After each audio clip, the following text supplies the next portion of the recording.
Okay, folks, we're picking up on page 17 of the question and answer post mentorship. And the first is regarding my scalping and day trading model, and is it being used in the setups that I'm doing on the free membership or Twitter. And I'll just read it because it's not that much here. With regards to US CAD trade, you mentioned on Twitter that you are using the day trade and scalping model. In the August notes, you stated that day trade model, the weekly, daily, 4-hour must align in institutional order flow. However, you took a short on the 21st when clearly institutional order flow was bullish for all. On the 22nd, you took another short trade, which I assumed was a scalp, and the scalping model requires daily, 4-hour, and 1-hour institutional order flow to align. However, when you took the short, the daily and 4-hour institutional order flow was bullish. Could you please clarify and expand more on this? It's very confusing. First and foremost, number one, the conditions I've given you throughout the mentorship are for the highest probable scenarios. Okay, so the highest odds in your favor will come by way of using the conditions that are outlined respectively. Much like I mentioned in the last two videos where the question has come up about daily bias and such, and this is kind of like the same theme here. If you go to the, well, I'll look at your chart real quick, make sure that's my chart then. All right, so we have these trades in question here, like what makes these viable. Okay, well, number one, look what's happened up here.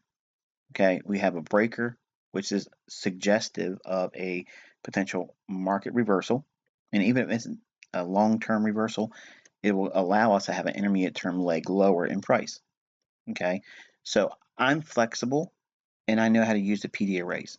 So I'm a little bit more advanced, but if you were trading with higher time frame institutional order flow only, you would not be taking this. But if you consider what's already happened here, we have a structure break.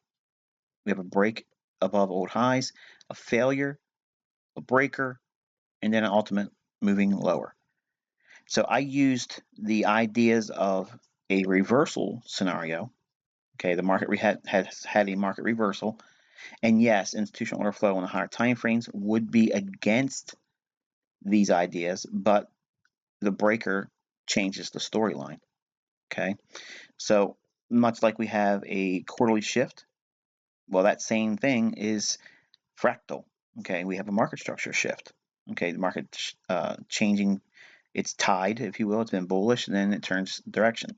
So if it's going to do this on a higher time frame, then it bodes well for us to, at least if we're going to be scalping, consider if it's going to be down closes on a daily chart. Doesn't make sense to scalp going short. That's all it did. So the mentorship was aimed at giving you the low-hanging fruit, the easiest way of using it. The problem is you're interpreting me showing off on the internet and trying to, prove I'm something that I probably shouldn't be doing if we were being truthful with one another. But I'm trying to promote the mentorship.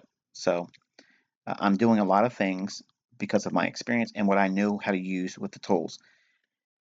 Once you are flexible and you know very well the higher institutional order flow concepts that you can trade in that direction, then and only then do you start incorporating reversals, okay, and trading counter trend or counter higher time frame institutional order flow. That comes with experience. It comes with an understanding of when these elements take place. But don't, again, like I said with the other posters that's been making similar remarks about what you're thinking that I'm going to be doing verbatim the mentorship stuff. I'm not. I'm not doing that.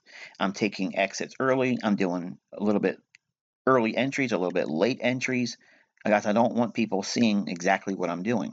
So I know where it's comfortable to get in at and allow me some risk, and I know where getting out still looks impressive, but still isn't what mentorship level content is. So I'm throwing, setups out there with results.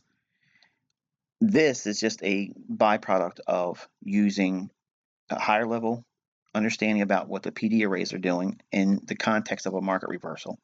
That's all I was using here. Okay, so I guess the institutional order flow changing here suggests, even though while we would look at the higher time frames and they would probably be pointing bullish, this changes it. Remember, there's got to be something that changes that tide.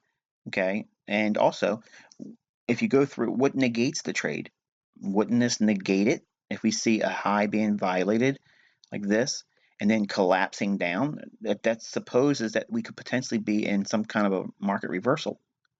So if that's the case, do we just throw the baby out with the bathwater and say, well, I'm not going to trade it at all now? No. All I did was said, okay, well, it's probably not going to go higher for right now. So let me just start using daily power 3. Look for the open. I'll trade short above the open and look for some movement going towards the London close. And it's all these trades were. Nothing more, nothing less. Okay. And just looking for stop runs. So I blended a couple.